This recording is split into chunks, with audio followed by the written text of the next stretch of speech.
But before we use any power tools, let's talk about shop safety. Be sure to read, understand, and follow all the safety rules that come with your power tools. Knowing how to use your power tools properly will greatly reduce the risk of personal injury. And remember this, there is no more important safety rule than to wear these safety glasses. I'm sure many of us remember Norm's sound advice from back in the day. While an important start, workshop safety gear goes far beyond just safety glasses, and we're starting right now. Welcome to the House of Hacks. If we're just meeting, I'm Harley, and I make stuff out of wood, metal, and sometimes other materials. And sometimes I talk about other issues, such as today, for National Safety Month, I want to talk a little bit about shop safety.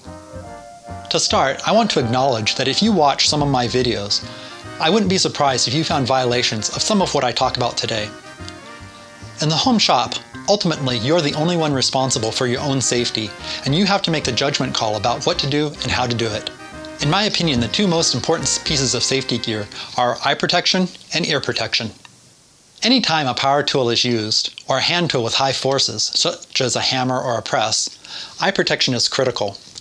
Since I wear both glasses and contacts, I have solutions for both.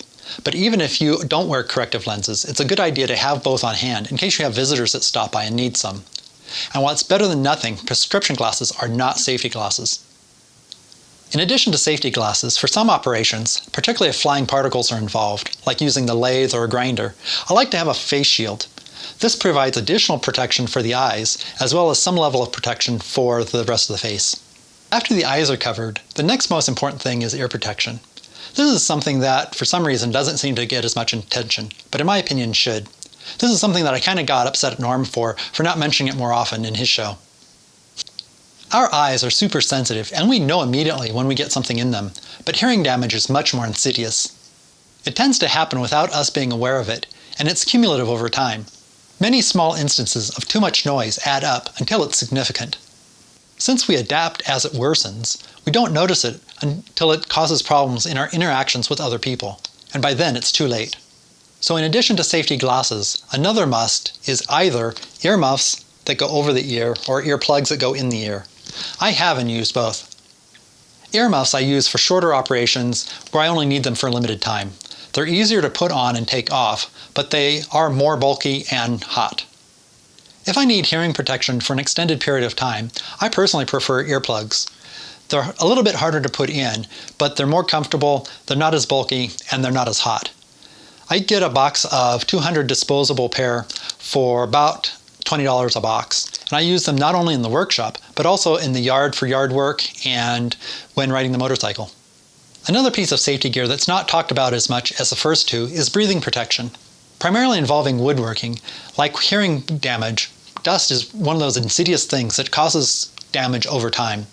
I've heard reports of people that have gone without breathing protection for years and have no visible problems until one day they develop an allergy to either wood or wood dust that makes doing their hobby or profession either undoable or very uncomfortable. One way of protecting your breathing is with filters and masks. This can be anything as simple as a dust mask to a respirator, or even something battery powered that provides positive pressure ventilation. Examples of the last one, while expensive, also sometimes have built-in eye protection and hearing protection. In addition to dust, respirators should also be used with chemicals, but be sure that the filter you're using is appropriate for the chemical that you need to filter. And also, dust respirators may not filter out chemicals, and vice versa. Another form of breathing protection is with really good dust collection. Tony over at Shop Hacks has this down to a science and has a really optimized system.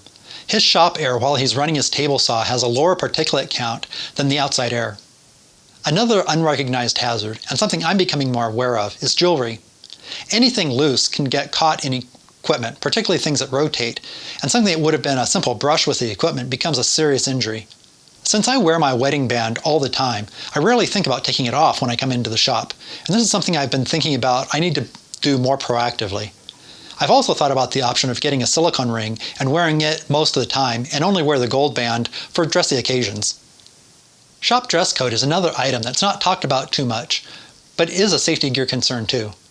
Briefly, a couple items. Wear cotton. It's less flammable than synthetic material and not as prone to melt into your skin if something hot hits it. Wear closed-toed shoes or boots. Again, hot flying metal or falling off cuts aren't going to penetrate leather. Never wear sandals or flip-flops. Nothing loose, always short sleeves. Make sure everything fits well and no ties. I'd love to hear in the comments what you consider essential safety gear. Did I miss anything critical? I'll see you in this video where I talk about 16 safety tips in 2 minutes. And after watching that video, when making things, remember, perfection's not required, fun is.